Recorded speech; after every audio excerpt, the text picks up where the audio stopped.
So a couple of weeks ago, I was approached by somebody in upper management at Politico who shall remain nameless for the safety of their career. And they asked me to write the Politico Playbook. So for those who are not Washington, D.C. insidery, the Politico Playbook is this thing that's been around since like 2007. It's sort of the morning briefing for a lot of people on Capitol Hill. I'm not going to say that it's like super widely disseminated. Our website, Daily Wire, has much, much more traffic than the Playbook, but it's sort of prestigious, right? It's a prestigious thing from Politico. Well, the authors of Politico's Playbook at the end of last year decided they weren't going to write the Politico Playbook anymore. And so they've been trying to figure out who's going to write it. And in the meantime, they've been doing this kind of cavalcade of comedy stars. Basically, they have a famous person write the Politico Playbook each day, and they rotate it. So about 3 weeks ago, it was before the beginning of the new year, somebody from Politico approached me and they said, would you like to write the Politico Playbook one morning? And I said, that sounds like fun. You know, it's kind of a cool thing. Like I've been kind of a fan of the Playbook for a long time because I'm, again, inside politics, inside baseball kind of stuff. Sounds like a cool thing. I sort of consulted internally with other people at the business, and we thought this is kind of a fun, neat thing and a good way to do a little bipartisan stuff at the beginning of the year.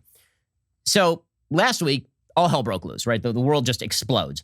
And I called up the guy at Politico, and I was like, I'm really busy right now. I'm not sure that I can actually do this, right? Because, like, things are kind of crazy. And he said, no, we already slated you in. We really would love for you to do it. We hope you'll reconsider. On Monday, I thought, you know what? I actually did make the commitment, and it's kind of a jerky thing to pull out, like, 4 days, 5 days in advance. So sure, I'll go ahead and do that. And I warned him, by the way, the first day that I talked to this person at Politico, I warned them, you're going to have a riot on your hands. I mean, people, figuratively speaking, you're going to have people inside your staff who are going to get angry at you. They're going to yell at you. Twitterverse will go insane because the rule on Twitter and on the left is that anybody who talks to me, me, who I'm about as mainstream Republican, mainstream conservative as possible to be, as people can attest who listen to the show, and I've been highly critical of Trump. None of that matters. None of that matters. If you associate with me, if you breathe in the same room that I do, then you are castigated, widely castigated, reviled online. The blowback is intense, right? So you can have Nicole Hannah-Jones writing absolute falsehoods for the New York Times. I will never be asked to write an op-ed for the op-ed page of the New York Times. And that's especially true in an era when you can literally be fired as op-ed editor of the New York Times running an article from a sitting United States senator like Tom Cotton. So I've had this experience many times before, right? Where somebody from the left wants to get together or do something, and then they end up just blown out by the internet over it. Most famously, this happened with an actor named Mark Duplass. Mark Duplass, you'll recognize from such things as New Girl, and he directs his own movies, very talented guy. And maybe a few years back, Mark approaches me and he says, I'm making a new film and it's about gun control and gun violence, and I wanted to hear like a good pro-Second Amendment argument. And so I emailed him back. I said, feel free to stop on by the studio. We'll spend a little time together and I'll sort of explain the right-wing perspective, the conservative perspective, the constitutionalist perspective on what the Second Amendment represents, so you don't step into any potholes. And I thought this is kind of a good thing to do. I mean, it would be great if Hollywood would represent the pro-Second Amendment side of the aisle with some level of veracity. So Mark comes in, very nice guy. We were slated for half an hour. I blew off a couple meetings. I spent an hour and a half with him explaining sort of the conservative perspective on the world, the conservative perspective on gun rights. Okay, so as he's leaving, I turned to him and I said, listen, you seem like a really nice guy. Never tell any of your friends you have been here. Like, seriously, just don't say anything because you don't understand. People on the left, I can say to my heart's content that people on the left hang out with me and people on my side don't care because they understand that there can be such a thing as disagreement. But if you even utter my name, it's like Voldemort. If you utter my name, nothing good is going to happen. It's about 3 weeks later, Mark Duplass, this actor, in a fit of decency, decides to tweet something out. And what he tweeted out was something really innocuous. It was like, I know a lot of you disagree with Ben Shapiro. I disagree with Ben Shapiro a lot too, but he once did an act of kindness for me out of nothing but just a sense of decency. And he's a person who's worth listening to. Maybe give him a follow. He got hit so hard from the left that not only did he pull down the tweet, he then put up a tweet apologizing for ever having put the tweet up in the first place and now suggesting that I was a xenophobic, racist, sexist bigot. Right? All within like 5 minutes. I mean, it was really, really fast. By the way, before he even put up the second tweet, right, saying that I was the world's worst person and that he had never even heard of me and he'll have to look into his soul. How could he have been in the same room that I was? Before he did that, when he even took down the original tweet, I texted him and I said, Mark, I appreciated the original tweet. I get why you took it down. It's totally cool with me. I don't care. Didn't matter. Still, the next moment, up goes the tweet. What a terrible Okay, so I told the people at Politico, if you publish Playbook that I write, the blowback's going to be intense. And the folks at Politico are like, you know what? We can handle it. It'll be okay. I think people will accept it. I think people will get that there's an open debate. I was like, you do not understand your own side, gang. And they were like, no. It'll be fine. Like, okay, fine. All right. I didn't just warn one editor over there. I warned two editors over there that this is going to happen. That one of the people who had originally approached me, and then the person who helped me edit the Playbook. And the editors worked with me on it. It went through their entire editorial process. And then all hell breaks loose. As absolutely predicted.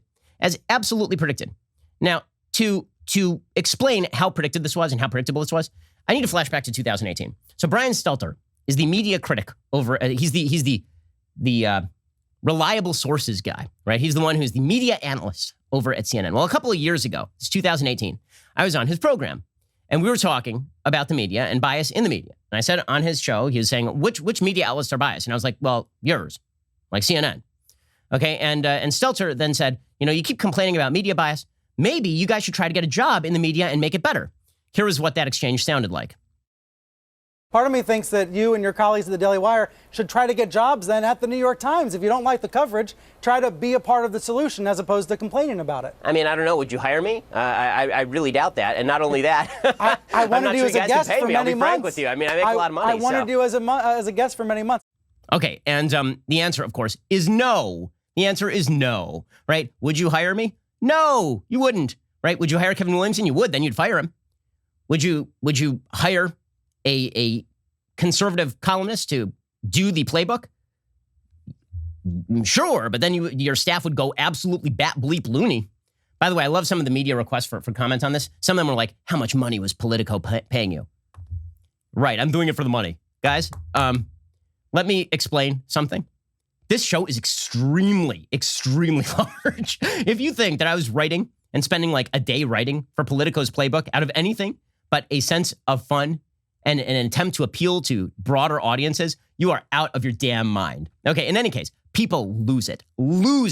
And so all day yesterday, Politico is trending. How dare they turn over the sacred space of the Politico Playbook to a conservative like Ben Shapiro? How could they do such a thing? Now understand that for folks in the media left, they proclaim that they are objective.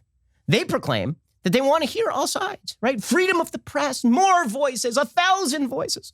Yeah, okay? What you guys actually want is a monolithic media culture in which everybody agrees with you. That's actually what you want. Okay, how do I know this? How do I know this? Well, let's say, just for the sake of argument, that Politico's Playbook had been handed over to a rotating cast of characters, most of whom were openly allied with the political left. And there had been not a peep, not an iota, not a whit of dissent inside Politico. Let's say, for example, that literally the day before I wrote the Politico Playbook, Chris Hayes, who has gone kind of crazy, was writing the Politico Playbook. When I say he's gone kind of crazy, I mean that within the last 48 hours, Chris Hayes suggested that Amy Coney Barrett should basically resign her Supreme Court seat because Donald Trump appointed her to it because she is somehow complicit in the Capitol riot. I mean, like he tweeted out a picture of Amy Coney Barrett with Trump, and he's like, well, maybe she has this picture on her wall, as though she is responsible for Trump's behavior, or as though you're supposed to turn down a Supreme Court nomination because Donald Trump is Donald Trump. So Chris Hayes has not been, I would say, the most responsible or factual actor in all of this. Did I call for his deplatforming? No. Have I ever called for advertisers to drop him? Not once. Was I upset that Playbook decided to let him edit the Playbook? Of course not. Okay, nor was anyone at Playbook. No one was. Okay, Ken Burns, who's an open member of the left, he wrote the Playbook. Yamiche Alcindor, who's an incredibly open member of the anti-Trump left, she wrote the Playbook earlier this week. Okay, so then I write the Playbook, and everyone loses it, right? It trends on Twitter. And when it trends on Twitter, you have to understand that your elite media guardians, the new ruling class, all the people who went to the same schools and speak the language of wokery, Twitter is like the place they go. It's basically like a listserv. Twitter is where they go to have their public internal discussions. And so you start hearing news that on the Slack channels at Twitter, at Politico, people are very angry on the Slack channels. Ooh, they're typing mean messages about Politico management into Slack. Now, let me say this, okay? Politico's management, they actually did the right thing. I couldn't believe it, honestly. Like, good for them. Good for them. Really, like, they asked me to do it. They stood by it. They did one thing, which they didn't do for anybody else, which is that in their PM Playbook edition, they then ran a letter to the editor, essentially, from somebody who opposed me. They didn't do that for anyone else this week. But overall, they stood up and they said, listen, we publish a wide range of views, and that's important. Okay, but what the management did is actually less indicative of what the media are than what the staff did. So the staff absolutely rebelled. People went insane. I was getting messages from people who I know, with whom I'm friends, over in the Politico staff. Yes, I have friends on the left, and I talk with them guys. Ooh. And so they were giving me like live updates on what was going on. Apparently somebody on the call compared me to David Duke. It was like having David Duke write the Politico playbook. Yes, correct. The Orthodox Jew, who's the number one enemy of the alt-right and the number one recipient of anti-Semitism. You're right. It's just like David Duke, guys. 100% like David Duke. Well done. You're not in a bubble at all. At all. Okay, it got so bad yesterday that 225 pseudo-journalists over at Politico had a staff call, 225 with the management. Now, let me tell you what would happen. If we printed a piece and members of our staff came to us and they were like, we are very sad and upset that you printed this piece, I'd be like, that's nice. Now go back to your cubicle and write. That's exactly how that conversation would go. Because you know what? As the editor of the publication, don't give a crap. But they had to have a little bit of a struggle session because this is how it works in modern media. You don't want your upset woke staffers to go on Twitter and say the means about you and quit in despair and undercut you with your base.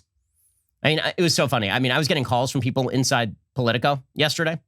I won't mention names. I'm not going to say what positions they held. And they were like, I can't believe this is happening. I was like, how can you not believe this is happening? I told you it was going to happen. Okay, in any case, this was reported with breathless anxiety by members of the media like Eric Wemple from the Washington Post, like Maxwell Tawney from the Daily Beast. How could they have turned over Politico Playbook? By the way, just quick note. So 225 of there's so many things to say about this. One, the newsroom was angry. Not the people at the editorial side, the newsroom. So I was under the impression the newsroom was supposed to be above and shove, objective, factual-based journalists who are just there to report the news. I was not aware that the newsroom could be so upset about a viewpoint on what effectually is an op-ed page. Right? If there is a strict divide between news and op-ed, then I'm just wondering, if the newsroom people, they don't have any political angle, why is it that there was universal rage in the newsroom at all this? But don't worry, guys. They're so objective. They're so fair-minded. And by the way, there were some people at the Politico staff who were like, this is overblown. And Eric Wemple, who was reporting all day on this yesterday, he explicitly said they weren't speaking up because they were afraid of the blowback inside the Slack channels, inside the call. So people at Politico went nuts. Maxwell Tawney was reporting that Politico was basically in flames yesterday. People, oh my God, the outrage, the insane outrage. And it was all day trending. Politico is facing backlash on Thursday, both internally and externally, for handing over the keys to its signature news product for the day to Ben Shapiro, an oft incendiary right-wing commentator. Honest to God, when they say I am oft incendiary, it would behoove them to listen to like a episode of the show. A episode. Okay, well, Matt Kamenetsky, good for him. Seriously, good for Matt Kaminsky. Okay, the outlet's top editor. He said, we published a piece by a very prominent writer, provocateur, and podcaster. We stand by every word in there. It was very closely edited. And then he said, mischief making has always been a part of Politico's secret sauce. We were an upstart. Some of that sensibility is always going to be a part of this publication. So again, let me repeat. Nothing but plaudits for Politico's editors for doing what is objectively speaking the right thing, standing by people that you actually asked to write for you. Unlike the coward Jeffrey Goldberg over at The Atlantic with Kevin Williamson.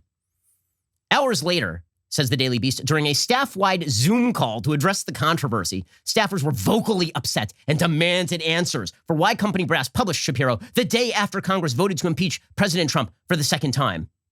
Okay, I have a question. Number one, we pre-scheduled this thing like weeks in advance. I did not pick the day. They picked the day. It was weeks in advance. I wouldn't have minded if they moved the day. I didn't care. Okay, so it actually happened to be coincidence that this is how the calendar fell out. It was not like they came to me the day of the impeachment like, would you like to write tomorrow's playbook? Okay, in any case, just as a factual matter. But beyond that, I love the way this is reported at the garbage Daily Beast. So I do love that the Daily Beast reports this like, well, it was the day after, especially the day after the impeachment. How could you turn over the playbook? You're right. The rule under the Constitution is that if he's impeached in the House, but then I write the playbook the day after, he's unimpeached in the House. That's actually in the Constitution. It's Article 57. Clause 2. Kaminsky said, we're not going to back away from having published something because some people think it was a mistake to do so. And then they point out that lots of people have written the playbook recently. By the way, Chuck Todd is doing it. There are other conservatives who are slated to do this. On Thursday, Politico turned the newsletter over to Shapiro, said the Daily Beast, who used the space for a column making the case that House Republicans who voted against impeaching Trump, despite his repeated lies about the 2020 election, stoking of rioters, are right to feel aggrieved. Shapiro's guest appearance was not particularly well received. Internally at Politico, several staffers raised concerns about the decision to allow him to guest write the key newsletter even for one day. One staffer pointed out in a company-wide Slack channel, the right-wing pundit has a long history of bigoted and incendiary... Sorry, I fell asleep because that is so boring. Seriously.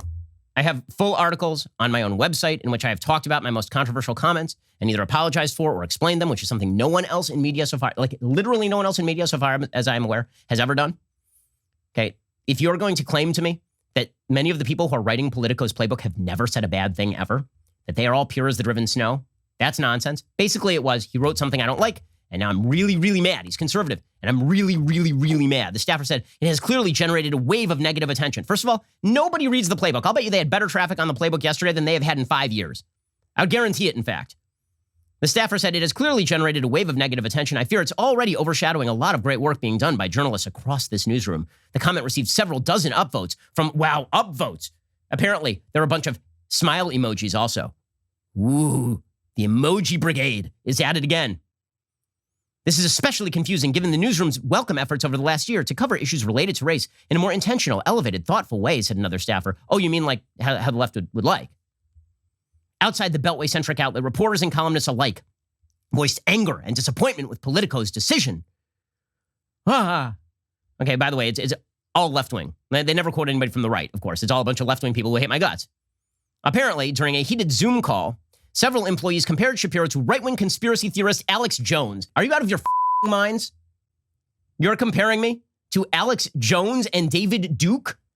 Are you out of your minds? Like, what is wrong with you? What is wrong with you? But this was my entire point. My entire point was you're going to lump us all together, and then you're going to declare us all deplorable, and then you're going to excise us from the public debate. That was literally the point of the piece. I read you the entirety of it. That was the point of the piece, and you all went, you know what? You know what? Shapiro is wrong, so we're going to do everything he predicted we would do, and we're going to do it in exactly the way we said he was going to do it. That's how wrong he is. To prove he is wrong, we will do all the things that prove him right. Another staffer said the top editor was dismissive of the concerns brought up throughout the chat.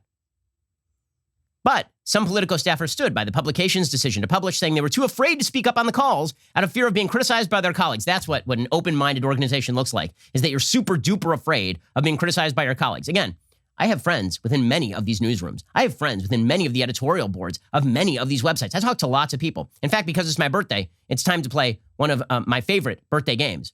One of my favorite birthday games is when all the people who I'm friends with at leftist publications send me a text that says happy birthday, but will never acknowledge that I have had a birthday publicly, because that would acknowledge I'm a human being born of woman, because then they would get backlash.